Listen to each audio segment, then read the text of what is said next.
ہر قسم کی بری سوچ، من شر الوسواس الخناس، ہر قسم کی آفت سے اپنے فضل کرم رحمت کے صدقہ اس عقل کو محفوظ فرمائے۔ اللہ اپنے حبیب کریم علیہ الصلاۃ والتسلیم کا صدقہ جو بیان کروں اللہ صحیح ترجمہ تشریح کرنے کی، آیات قرآنیہ پڑھنے کی اللہ توفیق نصیب فرمائے۔ آپ کو مجھے سننے کے بعد اللہ اس پر عمل کی ہمیں توفیق نصیب فرمائے، اور اللہ تعالیٰ اس آخر کی خیر چاہنے والوں کی خیر فرمائے۔ ایام نحر قربانی کے دنوں میں قرب الہی کے حصول کی نیت سے جو جانور ذبح کیے جاتے ہیں، اصطلاح شرع میں اسے قربانی کہتے ہیں۔ آج جمعۃ المبارک بھی ہے، آج دوسرا دن بھی ہے عید کا۔ اسی لحاظ سے، اسی مناسبت سے، اسی سے متعلقہ مسائل قرآن و حدیث سے عرض کرنے کی میں سعادت حاصل کر رہا ہوں۔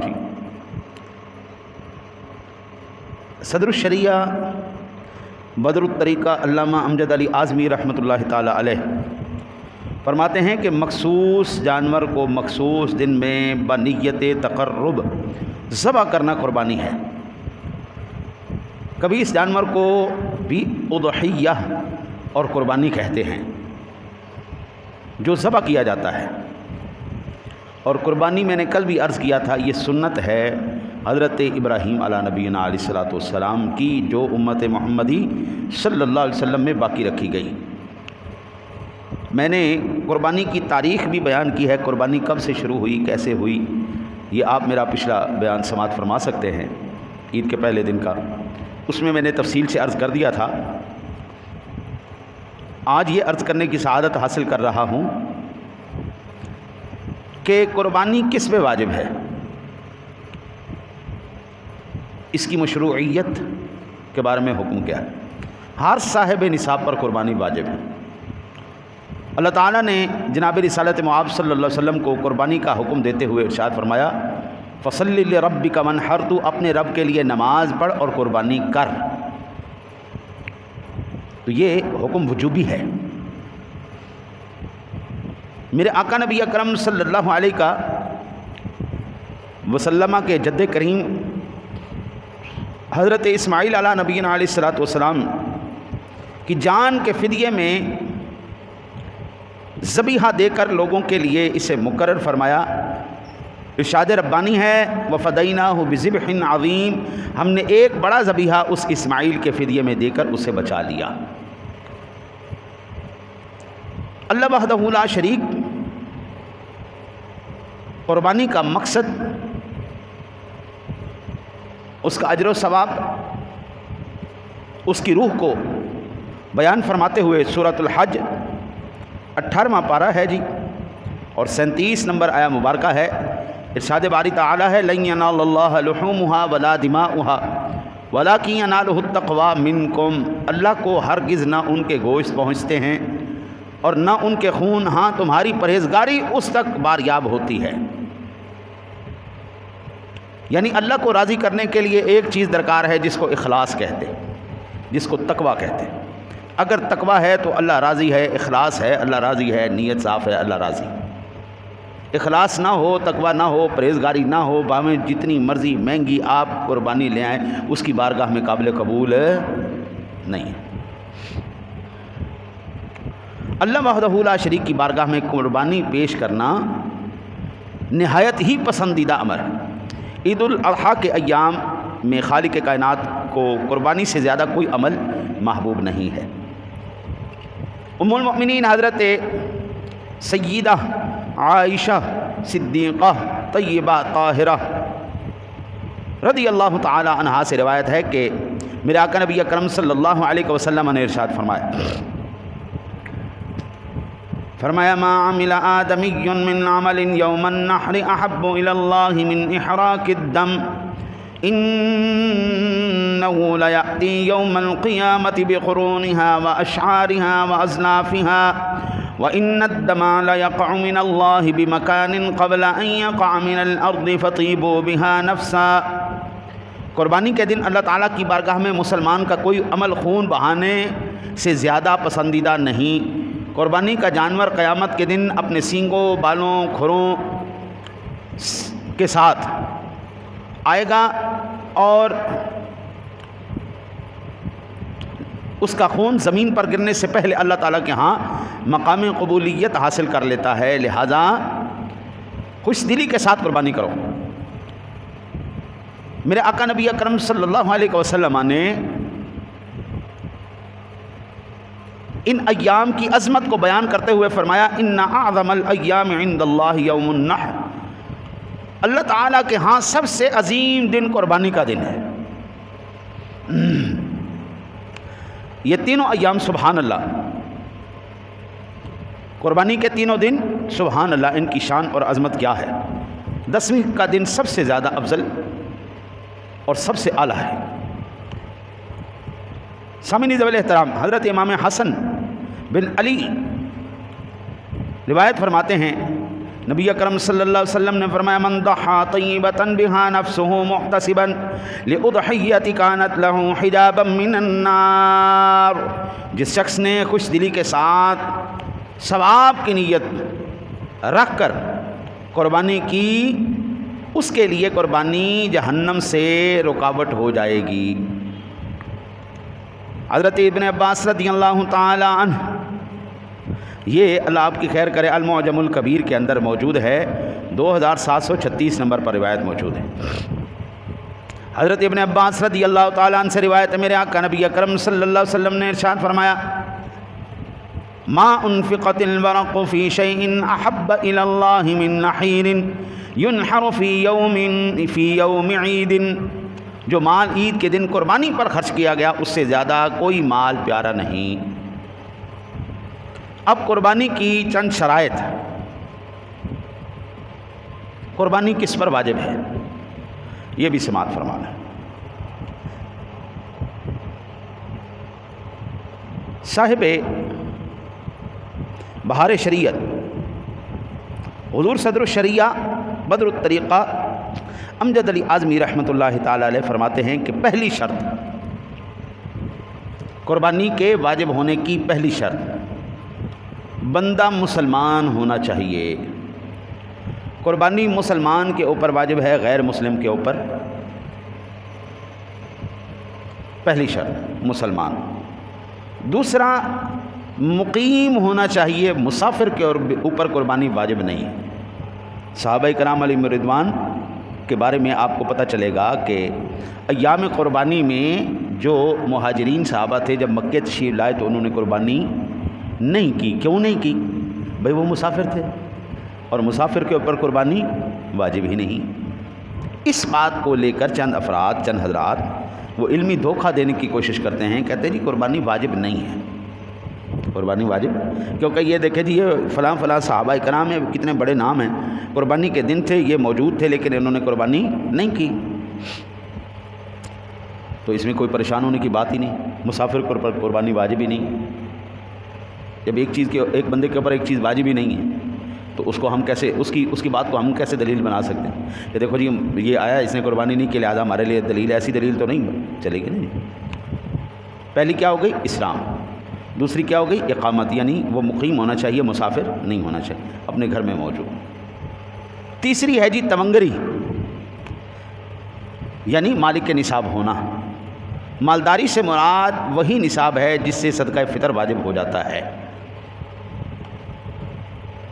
اور اس سے وہ مراد نہیں جس سے زکوٰۃ واجب ہوتی ہے۔ یہ میں نے کل مسئلہ عرض کیا تھا لیکن آج میں مزید تفصیل سے عرض کر دیتا ہوں۔ صدقہ فطر واجب ہونے کے لیے کیا چیز ضروری ہے؟ مسلمان ہو، آزاد ہو، مرد و عورت ہوں۔ عید الفطر یا قربانی کے ایام میں 7.5 تولے سونا یا 52 تولے چاندی یا چاندی کی مالیت کے برابر حالیہ حساب کے مطابق تقریباً 81,000 روپیہ جس بندے کے پاس موجود ہے اور جس کے پاس ان ایام میں ضروریات زندگی سے زائد اتنی رقم ہو، اس پر قربانی واجب ہے۔ ٹھیک ہے جی، اور اس پر سال کا گزرنا بھی شرط نہیں ہے۔ یہ صدقہ فطر کے لیے شرائط ہے، اور یہی شرائط قربانی کے لیے، صدقہ فطر کے لیے بھی یہی شرائط، قربانی کے لیے بھی یہی شرائط۔ چوتھی شرط حریت، یعنی آزاد ہونا، اس پر قربانی واجب نہیں کہ غلام کے پاس مال ہی نہیں۔ غلام کے اوپر آج اس روئے زمین پر غلامی سسٹم ختم ہو چکا ہے۔ وہ الگ بات ہے کہ چند ایسے ممالک ہے جہاں پر انسانوں کو غلاموں کی طرح اور ان کو جانوروں کی طرح ٹریٹ کیا جا رہا ہے، لیکن اسلام کی برکت سے اللہ تعالیٰ کے حبیب کے صدقے اللہ نے ساری دنیا سے غلامی سسٹم ختم کر دیا۔ آج آپ کو کسی دنیا میں یہ ظلم و جبر کے ساتھ وڈ وڈیرا یعنی زمیندار مزاروں کو اپنے غلام بنا لیں، ان کی نسلوں کو غلام بنا لیں، یہ عربی کفیل کے نام پر لوگوں کو اپنا غلام بنا لیں، ان کی چیزیں لوٹ لیں، کھا لیں، ہاں جی، ان کا سارے اثاثے اڑا کے لے جائیں، یہ ایک الگ بات ہے۔ یہ ایک وہ سفاکانہ اور ظالمانہ نظام ہے جس نظام کو ختم کرنے کے لیے اسلام آیا ہے، اور جب تک ان کے اندر اور باہر اسلام نافذ نہیں کیا جائے گا اس وقت تک یہ گندگیاں، یہ سلسلے ختم نہیں ہو سکتے۔ اللہ تعالیٰ اپنے حبیب کا صدقہ ہر ایک مسلمان کے اوپر، امت مسلمہ کے اوپر رحم فرمائے۔ اچھا جی، یہ تھی جی شرائط، جن شرائط کی بنا پر قربانی ایک مسلمان کے اوپر واجب ہے۔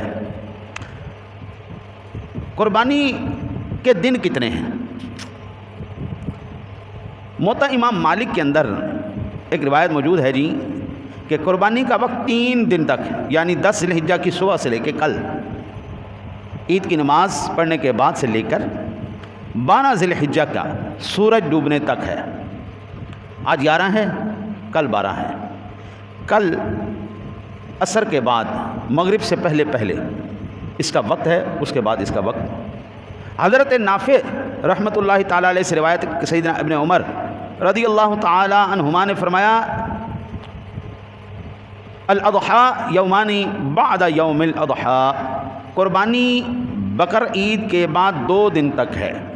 سیدنا امام مالک رحمۃ اللہ تعالیٰ علیہ نے فرمایا، مجھے حضرت علی ابن ابی طالب رضی اللہ تعالیٰ عنہ سے اس کے مثل روایت پہنچی ہے۔ یہ حدیث حضرت امام اعظم ابو حنیفہ، امام مالک، امام احمد کی کبھی دلیل ہے کہ قربانی 10 ذی الحجہ کی صبح سے لے کر 12ویں کے سورج ڈوبنے تک ہے۔ ان 3 دن کے علاوہ قربانی نہیں۔ قربانی کے جانور سے متعلق شرعی حکم کیا ہے؟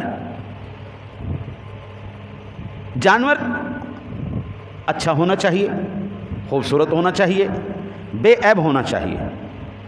میرے آقا نبی اکرم صلی اللہ تعالی علیہ وسلم نے ارشاد فرمایا، اربعۃ لا یجزین فی الاضاحی، العوراء البین عورها،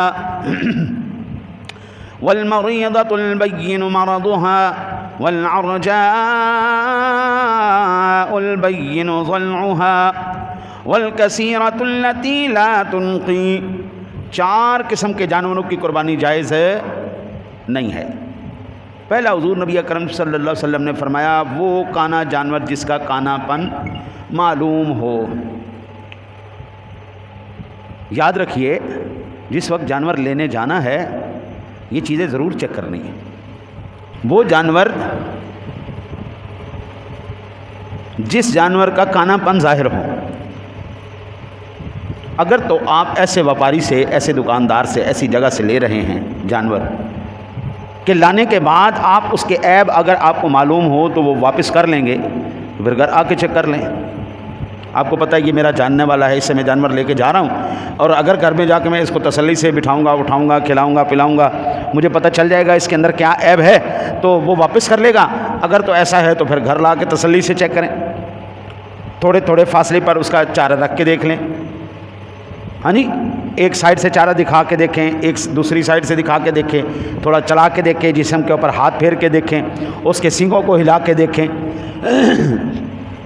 اور اگر یہ چیز ایسا نہیں ہے، وپاری کا پتہ کو نہیں، دوسرے شہر سے آیا، یہاں سے پکڑا اور بس وہیں پہ سودا ہوا اور چلے گئے، تو وہیں پر پھر چلا کے دیکھیں، 4-5 دن ہفتہ پہلے تقریباً چلے جائیں، وہ لے آئیں جانور، تاکہ آدمی تسلی سے چیک کر سکے۔ 1-8 دن پہلے رش اتنا زیادہ ہو جاتا ہے جس سے بندہ صحیح طریقے سے جانور کو چیک نہیں کر پاتا، اس لیے وہاں پر پھر زیادہ مسائل کا سامنا کیا جاتا ہے۔ دوسرا، میرے آقا نبی اکرم صلی اللہ علیہ وسلم نے فرمایا ایسا بیمار جانور جس کی بیماری ظاہر ہو، ہمارے پنجابی میں کہتے گونگلواں تو مٹی لانا، بعض بندے قربانی کرتے تو ہیں، کہتے یار ہن فرض جو ہے تو کرنی تو ہے نہیں، تو چلو کوئی بھی چک لو، سونگڑو سا پتلو سا جانور اٹھایا، ہاں جی، جس کی ہڈیاں ہی ہڈیاں ہیں اس کو اٹھایا تو قربانی کر دیں۔ ایسا تو نہیں ہے نا یار، آپ اللہ کے نام پہ دے۔ آئے ہائے، وہ ایک واقعہ یاد آ گیا، سبحان اللہ، کیا بات۔ ایک بندے نے 10 سال اپنے مرشد کی خدمت کی، جانے لگا تو جاتے مرتبہ اس نے کہا حضرت کوئی نصیحت فرما دیں، کوئی ایسی بات بتا دیں جو زندگی میں میرے کام آ جائے۔ تو انہوں نے کہا کہ میں نے بیٹا 10 سال تیری تربیت ہی کی ہے، ہر بات میں نے تجھے ایسی بتائی ہے جو یاد رکھنے والی یا بھولنے والی تو ان میں سے کوئی بھی نہیں، ساری باتیں میں نے نہیں۔ حضرت کوئی ایسی بات بتائیں کہ پوری زندگی جو ہے نا وہ مجھے بھولے نہیں۔ اچھا، کہا چلو ٹھیک ہے بیٹا، 2 کام نہیں کرنے کبھی۔ جی حضرت، کب 2 کام نہیں کرنے؟ پہلا کام یہ نہیں کرنا رب نہیں بننا، خدا بننے کی کوشش نہ کرنا، خدا نہیں بننا۔ میں نے کہا استغفر اللہ حضرت جی کیا بات کرتے ہیں، بھلا کوئی بندہ خدا بھی بن سکتا ہے؟ کون ہے ایسا جو اللہ بنے یا اللہ بننے کی کوشش کرے؟ اور میں تو مسلمان ہوں، میں کیسے خدا بن سکتا ہوں؟ یہ تو شرک ہے۔ ہاں ٹھیک ہے۔ کہا بیٹا مجھے دلیل نہ دے، بس نصیحت یاد رکھ، اللہ نہیں بننا۔ دوسرا، کبھی رسول اللہ بننے کی کوشش نہ کرنا۔ کہا حضرت جی میری کیا اوقات، میں نبوت کا دعویٰ کروں، میں رسول کیوں بنوں گا حضرت؟ کہا بیٹا بس یہ یاد رکھ۔ اس نے کہا کہ حضرت جی آپ نے یہ 2 نصیحت تو فرمائے دی ہیں، تو ذرا ان کی وضاحت بھی فرما دیں۔ اس نے کہا بیٹا اللہ بننا یہ ہے کہ بس جو میں کہہ دوں نا وہ کام ویسے ہی ہونا چاہیے، جو میں نے کہہ دیا بس 100% ایسا ہی ہو، اس میں ذرا سا اونچا نیچا کوئی کام نہ ہو، میں جو کہوں بس وہی ہو، باقی جائیں بھاڑ میں۔ یہ صرف اللہ کی شان ہے، اذا اراد شیئا ان یقول له کن فیکون، جب وہ کسی کام کا ارادہ کرتا ہے تو ارشاد فرماتا ہے ہو جا، تو وہ ہو جاتا ہے۔ یہ صرف اللہ کی شان ہے کہ جس کام کا وہ ارادہ کرے، جس کام کا اس کا ارادہ ہو، حکم ہو، وہی کام پورا ہوگا اور ویسے ہی ہوگا جیسا اس نے کہا، یہ نہیں کہ اس کے حکم کے جو ہے اگینسٹ کوئی چلا جائے۔ یہ صرف اللہ کی شان ہے۔ دوسرا، جہاں پہ بھی جاؤ یہ کبھی نہیں سوچنا کہ ہر جگہ میری عزت ہو، بھائی مجھے نہ صدارتی سیٹ ملے، میں جناب سب سے نمایاں شخصیت رہوں، جو بھی ہے جناب، جو بھی محفل ہے، چھوٹی ہے بڑی ہے، بس مجھے نمایاں سیٹ ملے، میں رہوں بس۔ یہ صرف رسول اللہ صلی اللہ علیہ وسلم کی شان ہے۔ جس بزم میں بھی جائیں گے ہر بزم والوں کے اوپر فرض عین ہے ان کی تعظیم کریں، فرض عین ہے یہ رسول اللہ کی تعظیم کریں، وَتُعَزِّرُوهُ وَتُوَقِّرُوهُ وَتُسَبِّحُوهُ بُكْرَةً وَأَصِيلًا، یہ فرض عین ہے ان تمام لوگوں کے اوپر کہ جس بزم میں میرے سونے نبی جائیں اس بزم میں ان کی عزت اور احترام کیا جائے۔ اعلیٰ حضرت کہتے ہیں فقط اتنا سبب ہے انعقاد بزم محشر کا کہ ان کی شان محبوبی دکھائی جانی ہے۔ ہاں جی، اب یہاں سے یہ بات مجھے ذہن میں آئی کہ بھائی ہمیشہ اللہ اور اس کے رسول صلی اللہ علیہ وسلم کی رضا کو مد نظر رکھنا یہ سب سے اہم ترین بات ہے، نہ کہ خود رسول بن کے بیٹھ جانا، نہ کہ خود نبی بن جانا اور وہ حکم اور وہ احکامات جاری کرتا وہ چھٹو جی قربانی کرنی ہے نا جڑا مرضی جانور کر دے۔ بھائی جو اللہ نے حکم دیا وہ اسی طرح پورا ہوگا، تجھے خدا بننے کی ضرورت نہیں ہے۔ وہ ایک فقیر کے پاس ایک درویش پڑھنے کے لیے آیا، اس نے کہا کہ یار مجھے کوئی نصیحت ہی کر دے. اس نے کہا میں کیا نصیحت کروں؟ اس نے کہا کوئی بھی کر دے. اس نے کہا ہمیشہ اللہ کو اپنے سے بہتر سمجھنا. اس نے کہا تیرا دماغ ٹھیک ہے، کبھی بندہ اللہ سے بھی بہتر بن سکتا ہے؟ اس نے کہا بیٹا جا، یہ نصیحت یاد رکھ. وہ رات کو نا جی اس کے سامنے ایک رات کی بچی ہوئی دال اور باسی روٹی آئی، اور ایک طرف تازہ پکی ہوئی مرغی اور تازہ نان آئے. ادھر سے وہی جس نے اس کو نصیحت کی تھی نا، وہ فقیر کے روپ میں آ گیا اس کے پاس. ندا دی اللہ کے نام پہ کچھ دو، اللہ کے نام پہ کچھ دو. اس نے کیا کیا؟ وہ رات کی باسی دال اور روٹی اٹھا کے اس نے دے دی، چلا گیا. صبح جب اس کو ملا نا تو کہنے لگا یار میں نے تو تجھے کہا تھا اللہ سے ہمیشہ اللہ کو اپنے سے بہتر سمجھنا، اور اللہ کے بندے تو نے اللہ کو بہتر سمجھنا تو ایک طرف تو نے تو اللہ کو اپنے برابر بھی نہیں سمجھا. نے کہا استغفر اللہ. وہ کیسے؟ کہا اگر اللہ کو اپنے برابر سمجھتا تو آدھا مرغی اور نان تو کھاتا، آدھا اللہ کے نام پہ دیتا. اللہ کے نام پہ کیا دیا؟ باسی روٹی اور باسی دال، اور خود تو نے کیا کھایا؟ تازہ مرغی اور تازہ نان. یہ تو نے اللہ کے ساتھ کیا ہے. بات وہی ہے، اللہ کے نام پہ بھی دینا اور لاغر جانور دینا، بیمار جانور دینا، پھٹی پرانی چیز دینا. ہاں جی، وہ اللہ کے بندے ایسا اس کی بارگاہ میں قبولیت نہیں ہونے والی. اس نے وہ تمہارے جانوروں کا محتاج ہے، وہ ان چیزوں کا محتاج ہے، وہ کسی شے کا محتاج نہیں ہے. وہ وحدہ لا شریک ہے، کائنات کا مالک ہے. سب کچھ ہمیں دینے کے بعد، اتنا دینے کے بعد وہ کہتا ہے اتنا سا میرے نام پہ نکال دو. اور پھر سب سے پہلے حکم فرمایا دیتے وقت یہ دیکھنا کہ سب سے پہلے تمہارے ہی رشتہ دار کھائیں. وآت ذی القربى حقہ والمسکین وابن السبیل. سب سے پہلے انما الصدقات للفقراء والمساکین والعاملین علیہا والمؤلفۃ قلوبهم وفی الرقاب والغارمین وفی سبیل اللہ وابن السبیل. سب سے پہلے اپنوں کو کھلانا، بہن بھائیوں کو کھلانا، رشتہ داروں کو کھلانا. جب ان میں سے سارے غنی ہو جائیں پھر بار والوں کو بھی کھلا دینا. اور وہ بھی بندہ پھر چون چرانگ کرے، حالانکہ چونکہ چنانچہ کرے، پھر اللہ کہتا ہے مجھے تیری کسی قربانی کی ضرورت نہیں، جا موج کر. تیسرے نمبر پر ایسا لنگڑا جانور جس کا لنگڑا پن ظاہر ہو. چوتھا ایسا کمزور ہو ناتواں جانور جس کی ہڈیوں میں گودا نہ رہے. اب مجھے یہ بتائیں، یہ آج کل ایک بڑا نا جی وہ ذہنی سیکو پن کہ یار جتنا جانور زیادہ موٹا تازہ ہوگا نا جی وہ اتنا زیادہ اچھا جانور ہوگا. ہم میں سے جو آدمی موٹا ہو جائے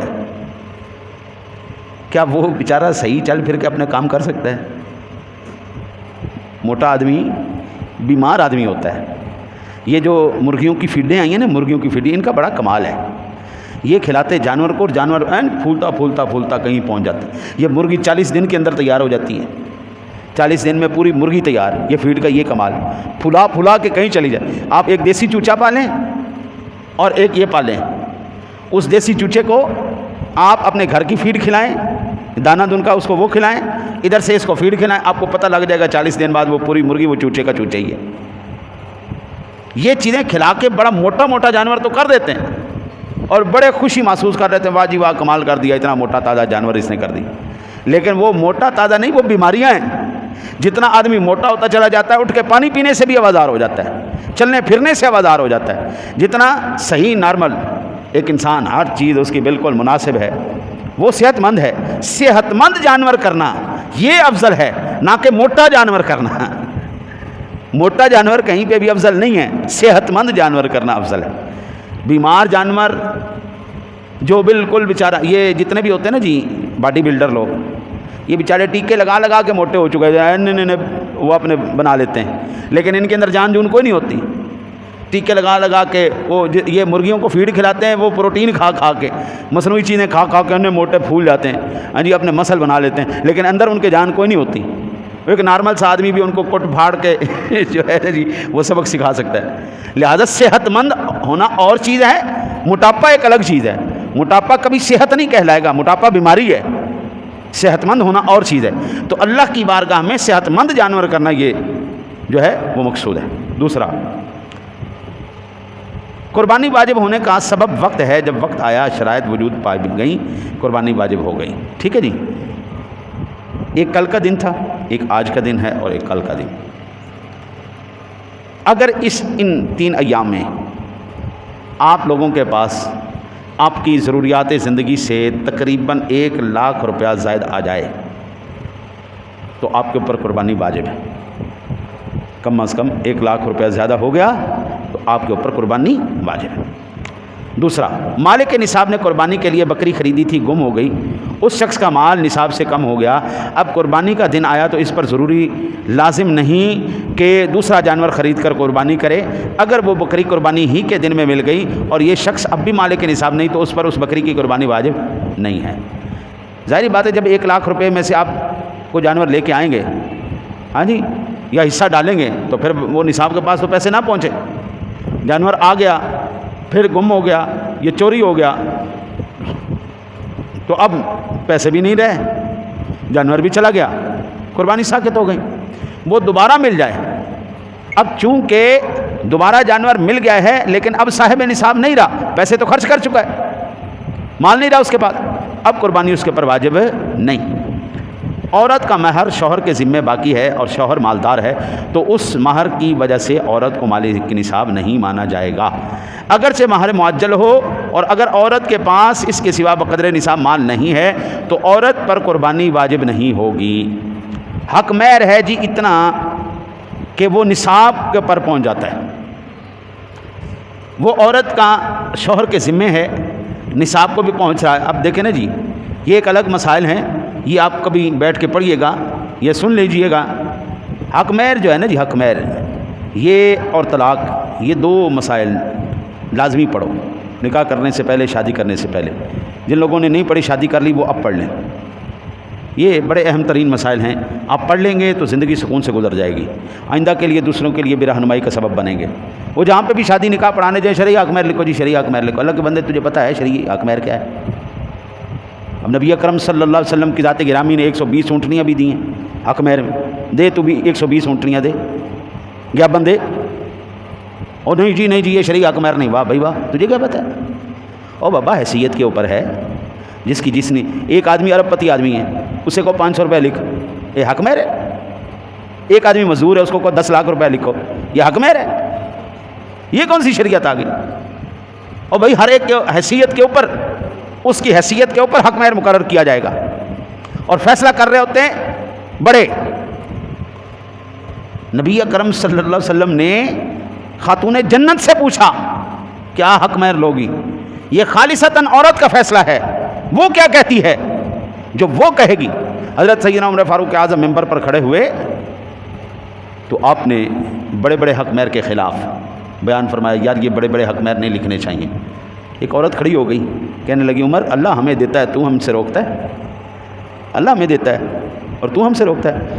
تو ممبر پہ ہی بول اٹھے کہ بھائی یہ عورت صحیح کہہ رہی ہے، میں غلط کہہ رہا ہوں. یہ عورت بالکل ٹھیک کہہ رہی ہے، اللہ نے ان کو اختیار دیا. تو بھائی جس کا اختیار ہے اس سے پوچھو نا، اس سے کبھی پوچھا نہیں گیا، سب کچھ خود ہی طے کر لی. اس لیے میں کہتا ہوں یہ 2 مسئلے لازمی پڑھو، ایک طلاق کے مسئلے پڑھو، ایک حق مہر کے مسئلے پڑھو، زندگی آسان ہو جائے گی. عورت کا حق مہر نصاب میں شمار نہیں کیا جائے گا. وہ حق مہر آنے کے بعد اگر وہ نصاب مالک نصاب ہوتی بھی ہے تو وہ مال زائدہ میں نہیں کہلایا جائے گا. چوتھا مسئلہ، بالغ لڑکوں یا بیوی یعنی زوجہ کی طرف سے قربانی کرنا چاہتا ہے تو ان سے اجازت حاصل کرے، بغیر ان کے کہے اگر کر دی تو ان کی طرف سے واجب ادا نہ ہوا، اور نابالغ کی طرف سے اگرچہ واجب نہیں مگر کر دینا بہتر ہے. اللہ تعالیٰ نے ایک بندے کو جی اتنا سکھی رکھا ہے، وہ بڑا جانور کر سکتا ہے، اولاد بھی اس کی سکھی ہے، تو وہ کہتا ہے بچے تم لوگوں کو کرنے کی ضرورت نہیں، تمہاری طرف سے میں کر دیتا ہوں، تو ٹھیک ہے وہ کر دے. بالغ سے پوچھ لینا ضروری ہے. نابالغوں کی طرف سے بغیر پوچھے بھی بندہ ان کی قربانی کر سکتا ہے. بالغوں کی طرف سے ان کی اجازت کے بعد جانور لے آتا ہوں میں بڑا، میں تمہاری بھی قربانی کر دوں گا، وہ کہتے ٹھیک ہے سب کی قربانی جائز ہے. ایک مسئلہ مجھ سے پوچھا گیا، وہ بڑا اہم مسئلہ تھا، میں اس لیے مزید عرض کر دوں. وہ کل ہی 1 دن پہلے بقرعید سے، کہ اگر 4 ہم افراد ہیں، 4 لوگ مل کر ہم بڑا جانور لیتے ہیں، ایک ڈالتا ہے جی 1 لاکھ روپیہ، ایک ڈالتا ہے جی 50,000 روپیہ، اور ایک ڈالتا ہے جی 20,000 روپیہ یا 30,000 روپیہ. بتائیں اس طرح قربانی جائز ہے؟ حصے کتنے ہیں؟ 7 حصے 7 ہیں، لوگ کتنے ہیں؟ 4 حصے 7 لوگ 4. رینڈملی کیا تو قربانی کسی کی بھی کوئی نہیں. حصے مقرر کرنے پڑیں گے. بھائی جس نے 1 لاکھ روپیہ ڈالا ہے میں لیتا ہوں جی 3 حصے، جس نے ڈالا 50,000 روپیہ وہ کہتا ہے جی میں 2 حصے لے لیتا ہوں یا 3 حصے میں لے لیتا ہوں. جس نے 25,000 30,000 ڈالا وہ کہتا ہے جی 1 حصہ میرا. اب قربانی جائز ہے. 4 افراد مل کر کہتے ہیں جی ہم نے جانور لیا، بھائی 3 حصے ہو گئے میرے، 2 حصے ہو گئے میرے، اور باقی جو 2 حصے بنیں گے آدھا تو لے لیں آدھا میں لے لوں گا، 1 حصہ تیرا ہو گیا. اس طرح بھی قربانی جائز ہے. کم از کم پورا حصہ ہونا ضروری ہے، آدھا پونے والا چکر نہیں ہے. 3 حصے 2 حصے 4 حصے 4 افراد میں پورے تقسیم کیے جائیں گے تو قربانی جائز ہوگی، بصورت دیگر قربانی جائز نہیں ہے. اس لیے اگر مل کے لے کے آئیں تو یہ چیز پہلے ڈیسائیڈ کریں، بھائی میری طرف سے 3 حصے میں یہ رقم ان کی ادا کر رہا ہوں، میری طرف سے 2 حصے 1 حصہ میں اس کے لیے یہ رقم ادا کر رہا ہوں. ٹھیک ہو گیا جی. قربانی کا آج بھی دن ہے. قربانی کی کھال اور یہ گوشت یہ چیزیں وغیرہ اجرت میں کسائی کو نہیں دیا جائے گا، اجرت میں نہیں دیا جائے گا. اللہ تعالیٰ نے جن کو توفیق دی ہے، ہمارے ہاں نا جی ابھی بھی روایت ہے، کل میں عید پڑھا کے میں اپنے گھر چلا گیا، اماں جی ابھی حیات ہیں الحمدللہ، تو کوشش یہی ہوتی ہے عید کے مواقع میں ان کے پاس سارے بہن بھائی اکٹھے ہو جائیں، جو قریب ہیں وہ سارے یہاں پر اکٹھے ہو جائیں. ہم وہاں پہ اکٹھے ہوئے جی، قربانی ہم نے کی، جس نے کرنی تھی اس نے قربانی کی، جانور ذبح کیا، خود ہی گوشت بنایا، سارا سلسلہ کر لیا. اللہ تعالیٰ اپنے حبیب کا صدقہ توفیق عطا فرمائے. اگر اللہ تعالیٰ نے آپ کو توفیق دی نا، بہن بھائی اکٹھے ہو جاؤ، ایک جگہ جانور اکٹھے کر لو، وہیں پر سارے ذبح کر لو، محبت بھی بڑھے گی، پیار بھی بڑھے گا، اتفاق بھی ہو جائے گا. نہیں کر سکتے تو اپنے اپنے گھر کر لو، ٹھیک ہے، اس میں کوئی حرج نہیں. لیکن اگر اپنے اپنے گھر بھی کرنا ہے تو بہن بھائیوں کے لیے بھوکا کوئی نہیں ہوتا، جس نے قربانی کی ہے وہ بھوکا تو نہیں ہے نا جی، لیکن ایک پیار ہوتی ہے، ایک محبت ہوتا ہے، ایک الفت ہوتی ہے، تھوڑا سا اس کی طرف بھیج دیا، تھوڑا سا اس کی طرف. یہ پیار اور یہ محبت اور یہ الفت کا ایک قائم کرنے کا کہنے سبق ہے قربانی کی صورت میں، ان کو بھی یاد رکھیں. اللہ تعالیٰ اپنے حبیب کا صدقہ انشاءاللہ کرم کرے گا، آسانیاں ہو جائیں گی، دل سے قدورتیں دور ہوتی چلی جائیں گی، محبتیں بڑھتی چلی جائیں گی. اکثر بہن بھائیوں کو میں نے نہ ملنے کی وجوہات میں سے ایک وجہ یہ میں نے سنی ہے، وہ لوگ ہمیں اچھا نہیں سمجھتے، وہ ہم سے جلتے ہیں، وہ ہم سے حسد کرتے ہیں. صلہ رحمی کس چیز کا نام ہے؟ صلہ رحمی اس چیز کا نام ہے جو آپ سے توڑے آپ اس سے جوڑیں. یہ نہیں کہ جو آپ کو سر جی کہے تو آپ اس کی عزت کریں، جو آپ کو سلام بھی نہ کرے آپ کو دفع ہوئے پڑے. سری جو توڑے اس سے جوڑنا، یہ صلہ رحمی. جو منہ موڑے اس سے تعلق قائم کرنا، یہ صلہ رحمی. صلہ رحمی اس چیز کا نام نہیں جو آپ کے گھر گوشت بھیجے آپ اس کے گھر گوشت بھیجیں گے، جو آپ کے گھر آئے گا آپ اس کے گھر جائیں گے، جو آپ سے تعلق توڑ رہا ہے آپ اس سے جوڑیں. اللہ وہ رشتہ ایک دن قائم کر دے گا. اور اگر یہ ہے کہ وہ بھی آپ کے ساتھ رکھتا ہے آپ بھی اس کے ساتھ رکھتے تو یہ کوئی صلہ رحمی تو نہیں ہے، یہ کوئی محبت تو نہیں. ایک بات. دوسری بات یہ یاد رکھنی چاہیے، اس زندگی کے اندر میں نے کبھی ایسا بندہ نہیں دیکھا کہ میرے رب نے اس کے نصیب میں رزق لکھ دیا ہو کوئی دوسرا اسے چھین کے لے جائے. میں نے ایسا نہیں دیکھا. میرے اللہ نے جس کے نصیب میں جو رزق لکھ دیا ہے اللہ اس کو پہنچا کے رہتا. موت آپ کو تلاش کرتی ہے، آپ جدھر مرضی چلے جائیں. قل ان الموت الذی تفرون منہ فانہ ملاقیکم. جتنا دوڑ سکتے ہو دوڑتے چلے جاؤ، آخر تمہاری اور موت کی ملاقات ہو کے رہے گی. یہ نہیں ہو سکتا قبلہ ولو کنتم فی بروج مشیدہ، آپ قلعوں کے اندر بند ہو جائیں آپ کو موت نہیں آئے گی، موت وہاں پہ بھی پہنچ جائے گی. اچھا موت تو پہنچ سکتی ہے، کیا اللہ رزق نہیں پہنچا سکتا؟ موت پہنچ سکتی. اس لیے کبھی ٹینشن لینی ہی نہیں.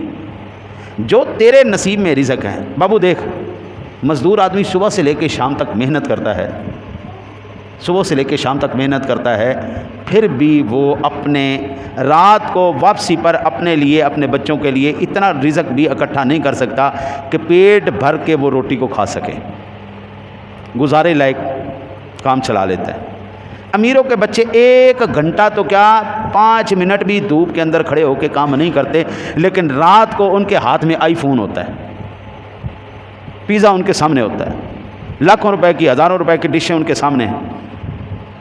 حضرت جی ان کو دینے والا بھی اللہ ہے، ان کو دینے والا بھی اللہ ہے، ان کے حسد کرنے سے ان کا رزق کم نہیں ہونا، ان کے کرنے سے اس کا کم نہیں ہونا۔ اس کے جتنے نصیب ہیں اس کو مل جائے گا، اس کے جتنے نصیب ہیں اس کو مل جائے گا، یہ ایک تقسیم میرے رب کی ہے۔ تو یہ کبھی بھی نہیں سوچنا وہ اس نے مجھے نظر لگا دی، اس نے مجھے حسد کیا، یہ کیا۔ میرے رب نے جس کو جو دینا ہے دے دینا ہے، ختم بات، جو کہتا ہے کہنے دو۔ اب میں کئی مرتبہ ایسی ہستیوں سے بھی ملا ہوں اور ان سے میں عرض کرتا ہوں کہ یہ فلاں بندہ تو آپ کے خلاف بات کرتا ہے اور گالیاں نکالتا ہے، آپ پھر بھی اس کے ساتھ محبت کا ایک رویہ قائم رکھتے ہیں۔ تو فرماتے ہیں بیٹا اس کا ظرف اس کے ساتھ، میرا ظرف میرے ساتھ۔ آپ کتے سے کہیں میاؤں میاؤں کرو تو وہ میاؤں میاؤں تو نہیں کرے گا نا، کتے کی فطرت ہے۔ بلی سے کہیں آپ وہ کرے، بلی تو نہیں کرے گی نا، وہ اس کی فطرت ہے۔ جس کی جو فطرت ہے وہ اپنی فطرت سے مجبور ہے۔ امام غزالی علیہ رحمہ نے ایک کتاب لکھی بڑی زبردست، نصیحت الملوک، اس کے اندر انہوں نے 10 قسم کے انسانوں کا ذکر کیا۔ وہ لکھتے ہیں، میں اشارتاً عرض کر دیتا ہوں، کبھی تفصیل عرض کروں گا۔ وہ کہتے ہیں کہ جس طرح ان جانوروں کی خاصیتیں ہیں اسی طرح انسانوں کے اندر بھی خاصیتیں ہیں۔ بچھو ہے نا، بچھو، اس کی خاصیت ہے ڈنک مارنا، وہ اپنی فطرت سے ہٹ نہیں سکتا۔ سانپ ہے، بچھو ہے، یہ اس کو آپ جو مرضی کر لیں، جتنا مرضی پال لیں، اس نے ایک دن آپ کو ڈنک مارنا ہی مارنا ہے۔ سانپ بھی مارے گا اور بچھو بھی مارے گا۔ پھر وہ کہتے ہیں کہ بعض بندوں کی فطرت کتے کی طرح ہے، ہر وقت بھونکی جانا، زبان کو ان کی لگام نہیں آتا۔ بعض کہتے ہیں بعض بندوں کی فطرت ہے بندروں کی طرح، شرارت، ناچ، کود، ہر وقت ناچتے رہنا، کودتے رہنا، شرارت کرتے رہنا، اس کو چھیڑ، اس کو چھیڑ، اس کو تنگ کر، اس کو تنگ کر، وہ اس کی فطرت ہے۔ بعض فرماتے ہیں لومڑی کی طرح چراغ ترین۔ اچھا بیٹا تو نے میرے ساتھ کیا، اب دیکھ میں تیرے ساتھ کیا کرتا ہوں۔ اچھا بچوں دیکھ، اوپر سے میٹھا میٹھا جسے چھڑا۔ پھر وہ کہتے ہیں جو ان سب سے بہترین قسم کی مخلوق ہے بھیڑ بکریاں۔